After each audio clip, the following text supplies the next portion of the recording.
Bonjour, alors nous en sommes à notre 5e vidéo sur le stress et comme promis la dernière fois, aujourd'hui ça va être une vidéo assez courte où je vais plutôt parler d'une catégorie en fait de compensation qu'on utilise très souvent en cas de stress qui est le recours aux médicaments psychotropes.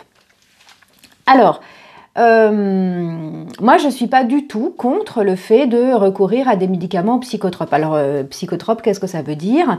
Ça veut dire que c'est une classe de molécules qui agissent sur la psyché, mais ils n'agissent pas par l'opération du Saint-Esprit, hein. Évidemment, en fait, ils changent la chimie cérébrale de votre cerveau de manière à favoriser la production d'un certain nombre de neurotransmetteurs ou au contraire inhiber la production de certains neurotransmetteurs. Ils peuvent aussi inhiber la recapture de ce qui se trouve dans les fentes synaptiques, etc. Il y a plusieurs modes d'action. Et en fait, on regroupe tous ces modes d'action sous le terme psychotrope. Voilà, on agit sur l'esprit, sur l'humeur en fait, via une modification de la chimie cérébrale. Alors, je ne vais pas du tout rentrer dans les détails de ces modifications-là. Ce dont je voulais parler, c'est de cette question du stress.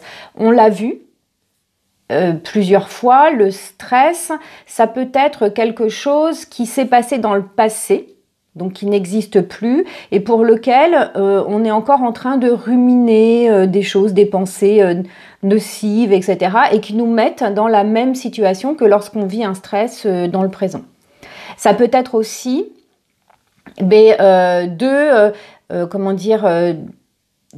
d'imaginer des choses dans le futur. Donc là, c'est le volet anxieux du stress. Donc vous avez deux grandes classes finalement de médicaments qui vont agir sur l'humeur liée au stress, hein. Vous allez avoir les antidépresseurs, donc c'est voilà des choses, des ruminations, on va dire. Alors je fais des raccourcis, hein. C'est aussi des anxiolytiques pour éviter les phénomènes d'anxiété donc sur le futur, quand on imagine des choses.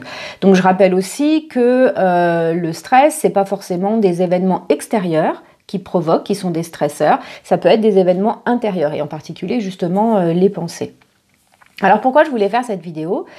Pour vous alerter sur plusieurs choses. Déjà la première chose, c'est que un médicament psychotrope, il agit exactement comme un plâtre, comme des béquilles quand vous vous êtes cassé la jambe. L'image n'est pas de moi, hein, mais je la reprends à mon compte parce que je la trouve extrêmement bonne. Quand vous vous cassez la jambe, vous avez besoin d'un moment où votre jambe va être immobilisée. On va vous faire un plâtre ou alors on va vous poser une attelle. Et puis, vous allez avoir pour retrouver une qualité de vie, de déplacement, pour retrouver votre vie quotidienne, vous allez avoir besoin de béquilles. Ça, ce sont les médicaments psychotropes, qu'ils soient anxiolytiques ou antidépresseurs. C'est la fonction d'un médicament psychotrope. Je parle vraiment que des médicaments qu'on utilise dans les cas de stress. Je ne parle pas de médicaments qu'on utilise dans le cas de troubles de l'humeur. Je dis troubles de l'humeur, mais ça peut s'appeler autrement, de type schizophrénie, bipolarité, etc. Je ne parle pas de ça, hein, je parle vraiment des situations de stress. Donc, du coup, vous allez prendre des psychotropes, certains médecins vont vous prescrire des psychotropes et c'est souvent à raison, hein, parce que alors les psychotropes, c'est aussi les médicaments pour dormir, hein, les somnifères, c'est cette classe de médicaments qui servent à dormir. Mais c'est très important de prendre parfois ce genre de médicaments. Si vous n'avez pas dormi depuis 4 jours, vous avez besoin, votre cerveau, votre corps a besoin de se reposer pour de nouveau pouvoir voir les choses avec un peu plus de distance, ne plus être dans l'angoisse, etc. Donc effectivement, quand on prend parfois des anxiolytiques ou des antidépresseurs ou des somnifères sur prescription médicale et prescrites par des médecins psychiatres, alors je fais une parenthèse, je vais faire une petite vidéo sur tout ce qui est thérapeute, etc. Hein, parce que les médecins généralistes, ils ont un champ de compétences. Les psychiatres ont un champ de compétences, les psychologues ont un champ de compétences, les psychanalystes ont un champ de compétences, les psychothérapeutes aussi, et les thérapeutes, etc., les blabla thérapeutes, les je sais pas quoi thérapeutes, ont aussi d'autres champs de compétences. Le problème, c'est que tous ces champs de compétences ne sont pas validés forcément par des études universitaires, ne sont pas forcément... voilà, et donc, bon, j'avance déjà, mais je referai plutôt une vidéo là-dessus parce que ça me semble très intéressant de savoir à qui s'adresser véritablement quand on a un problème de souffrance psychique. Parce que si on s'adresse à la mauvaise personne, ben on est mal pris en charge et total, on se retrouve avec un plâtre et des béquilles toute sa vie. Vous voyez, je raccroche un petit peu à cette histoire de psychotrope. C'est très utile d'avoir un plâtre et des béquilles, mais si vous vous limitez à ça, si vous gardez toujours votre plâtre et vos béquilles, et ceux qui se sont déjà cassés une jambe le savent, au bout de quelques semaines, vous avez ce qu'on appelle une fonte musculaire. Vous n'avez plus de muscles ou quasiment plus de muscles dans la jambe qui a été blessée. Et si vous ne faites pas de rééducation, si vous n'enlevez jamais le plâtre, plus jamais vous ne pourrez marcher tout seul. Plus jamais. Vous n'aurez plus assez de muscles pour pouvoir le faire.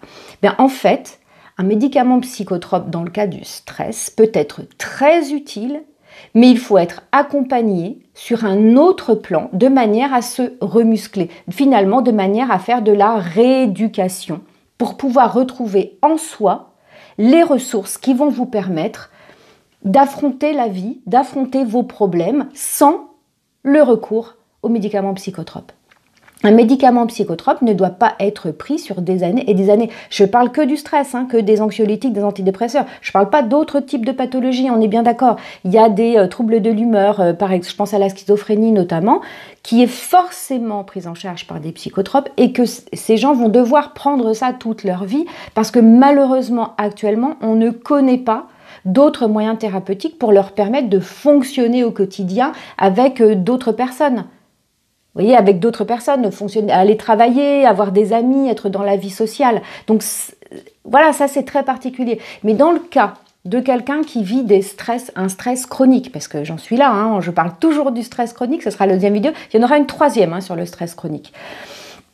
Évidemment, si vous prenez un antidépresseur pendant des années et que vous ne faites que ça, c'est-à-dire que vous ne faites pas de rééducation, vous n'allez pas voir quelqu'un qui va vous aider à replonger en vous-même pour retrouver les ressources vous permettant d'affronter la vie, vous ne pourrez jamais plus l'affronter tout seul en fait, la vie.